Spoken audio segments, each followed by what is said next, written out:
بسم الله الرحمن الرحيم والصلاة والسلام على سيدنا محمد وعلى آله وأصحابه وسلم.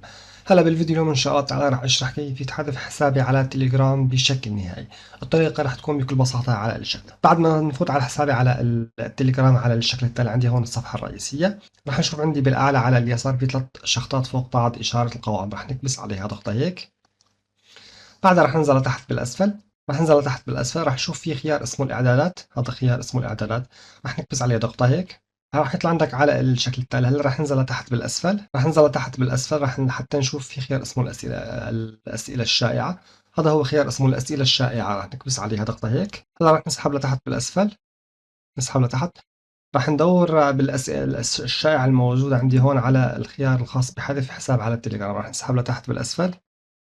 ندور على خيار اسمه حذف حسابي بالتليجرام. عند خيار اسمه حسابك. ننزل لتحت بالأسفل في خيار اسمه حذف حسابك على التليجرام، راح نكبس عليها ضغطة هي الخيار. راح ننزل لتحت بالأسفل، راح نشوف في خيار اسمه على الشكل التالي كيف أقوم بحذف حسابي في التليجرام. راح نكبس على خيار اسمه صفحة تعطيل الحسابات، راح نكبس عليها ضغطة هيك. راح يعطينا على الشكل التالي. هلا عم يطلب مني أدخل رقم التليفون الخاص فيني مع الرمز الخاص بالبلد. هلا راح أدخل رقم التليفون، وبعدها راح أعطيه على كلمة نيكست. هلا راح أدخل رقم التليفون الخاص فيني. هلا أول شي دخلت رقم النداء الخاص بالبلد اللي أنا موجود فيها، بعدها راح أدخل رقم التليفون الخاص فيني. بعد ما دخلت رقم التليفون راح اكبس على كلمة نيكست، على كلمة نيكست. بعد ما اكبس على كلمة نيكست راح يجيني على رسالة على حسابي على التليجرام يحوي على كود عشان حذف الحساب. هلا راح اكبس على كلمة نيكست. عم يخبروني على الشكل التالي انه راح يبعثوا لي كود يا على التطبيق التليجرام او على شكل رسالة اس ام اس. هلا راح اروح على تطبيق، راح ارجع ادخل على الداخل على تطبيق التليجرام ونشوف وصلني رسالة منهم او لا. هلا بعد ما دخلنا رقم التليفون الخاص فينا على الشكل التالي، عم يخبروك انه راح يبعثوا لي إنه راح يبعثوا لي على تطبيق التليجرام الخاص فيني رسالة من مركز إدارة التليجرام. راح يبعثوا لي رسالة وتحوي على كود. أنا راح أرجع على تطبيق التليجرام، أدخل عليه وراح أشوف الكود اللي بعثوا لي إياه. أنا بالنسبة لي فتت على تطبيق التليجرام الخاص فينا على الشكل التالي.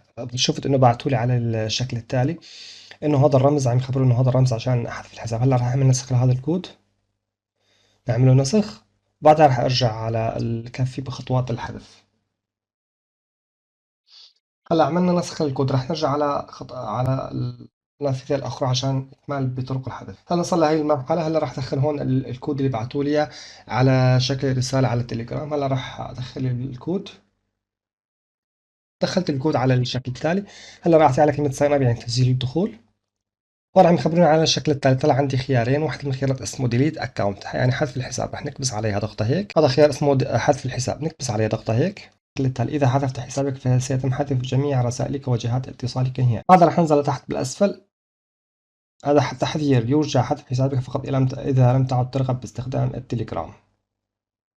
هلا بعد هون عم يطلب منك انه لماذا تغادر، بامكانك تتركها فاضي. بعدها تكبس على كلمة حذف حسابك، راح يتم حذف حسابك بالكامل من دون اي مشاكل. هاي كانت طريقة بكل اختصار كيف فيني اعمل حذف الحساب على على التليجرام بشكل نهائي. هلا الفيديو بيكون انتهى، واشوفكم بالفيديو القادم، والسلام عليكم ورحمة الله تعالى وبركاته.